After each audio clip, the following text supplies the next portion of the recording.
এলাকায় আজকে অনেকগুলো পরিবারকে বিভিন্ন অধিদপ্তর থেকে মন্ত্রণালয় থেকে আমরা সহযোগিতা দিলাম। সর্বোপরি আমি যেটা বলতে চাই, কর্মসংস্থানের বিকল্প কিছু নেই। কর্মসংস্থান ছাড়া সরকারের পক্ষ থেকে শুধু অনুদান দিয়ে একটি পরিবারকে বাঁচিয়ে রাখা সম্ভব নয়। সেজন্য আমরা পরিকল্পনা গ্রহণ করেছি। আমরা বিভিন্ন বেসরকারি বড় বড় শিল্প প্রতিষ্ঠানের সঙ্গে যোগাযোগ রাখি, তারাও আগ্রহ প্রকাশ করেছে। আমি বলেছি যে আমার অঞ্চলে আপনারা কৃষিভিত্তিক শিল্প কারখানা নির্মাণ করেন, এতে করে কৃষকরা তাদের উৎপাদিত পণ্যের যেমন মূল্য পাবে এবং কর্মসংস্থানও সৃষ্টি হবে। আমি আশা করি তারা আগ্রহ প্রকাশ করেছে। সরকারের পক্ষ থেকে এই শিল্প কারখানাগুলো নির্মাণ করার জন্য যত ধরনের সহযোগিতা দেওয়া আমরা সেটা দিব ইনশাআল্লাহ।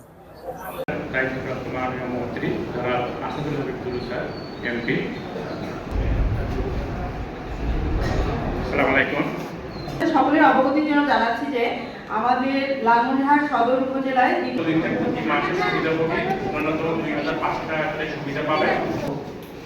উপভোক্তাকে আজকে অনুদান। আর যৌতুকের ব্যাপারে আমি বলছি, যৌতুকটা আমাদের অভিভাবকরা গোপনে লেনদেনদের উপযুক্ত করে বিদেশে পাঠাতে হবে, তো তারা বৈদেশিক মুদ্রা অর্জন করে।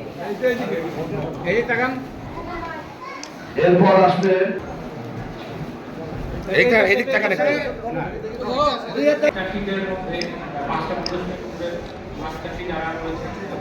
দর্শক, আপনারা দেখতে পাচ্ছেন সাইকেল বিতরণের শিক্ষার্থীদের মাঝে